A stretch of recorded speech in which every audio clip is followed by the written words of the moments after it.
You ask Tiger to solve. This deals with linear equations with one unknown.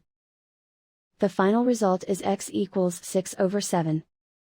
Let's solve it step by step. Group all x terms on the left side of the equation. Add 3x to both sides. Group like terms. Simplify the arithmetic. Group like terms. Simplify the arithmetic.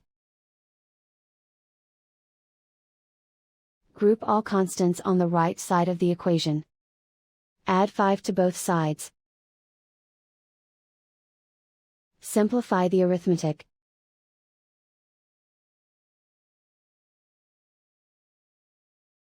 Isolate the x. Divide both sides by 35. Simplify the fraction.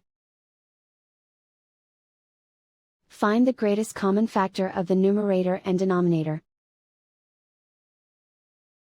Factor out and cancel the greatest common factor. And so the final result is x equals 6/7.